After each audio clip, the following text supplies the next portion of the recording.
سر انور سے سلام کا جواب۔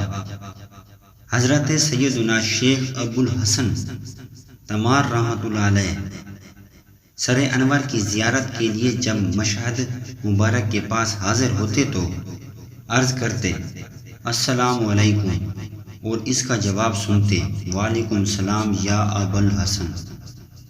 ایک دن سلام کا جواب نہ پایا، حیران ہوئے اور زیارت کر کے واپس آ گئے۔ دوسرے روز پھر حاضر ہو کر سلام کیا تو جواب پایا۔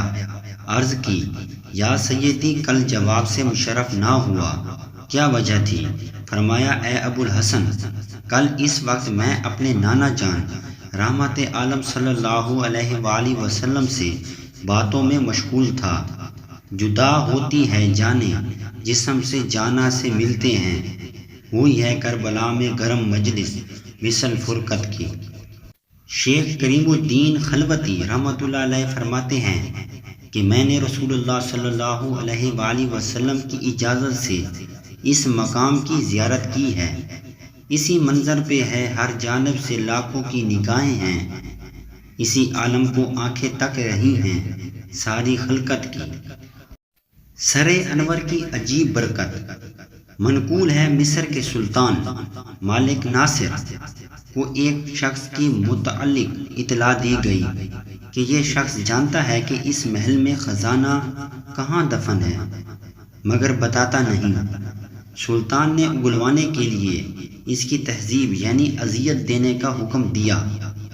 متولی تہذیب یعنی اذیت دینے پر معمور شخص نے اس کو پکڑا اور اس کے سر پر خنافس لگائے اور اس پر کرمس یعنی ایک طرح کے ریشم کے کیڑے ڈال کر کپڑا باندھ دیا۔ یہ وہ خوفناک اذیت، عقوبت، تکلیف ہے کہ اس کو ایک منٹ میں بھی انسان برداشت نہیں کر سکتا۔ اس کا دماغ پھٹنے لگتا ہے اور وہ فوراً راز اگل دیتا ہے۔ اگر نہ بتائے تو کچھ ہی دیر کے بعد تڑپ تڑپ کر مر جاتا ہے۔ یہ سزا اس شخص کو کئی مرتبہ دی گئی، مگر اس کو کچھ بھی اثر نہ ہوا، بلکہ ہر مرتبہ خنافذ مر جاتے تھے۔ لوگوں نے اس کا سبب پوچھا تو اس شخص نے بتایا کہ جب حضرت امام علی مقام سیدنا امام حسین رضی اللہ تعالی عنہ کا سر مبارک یہاں مصر میں تشریف لایا تھا، الحمدللہ عز و جل میں نے اس کو عقیدت سے اپنے سر پر اٹھایا تھا۔ یہ اسی کی برکت اور کرامت ہے۔ پھول زخموں کے کھلائے ہیں ہوائے دوست نے، خون سے سمجا گیا ہے گلستان اہل بیت۔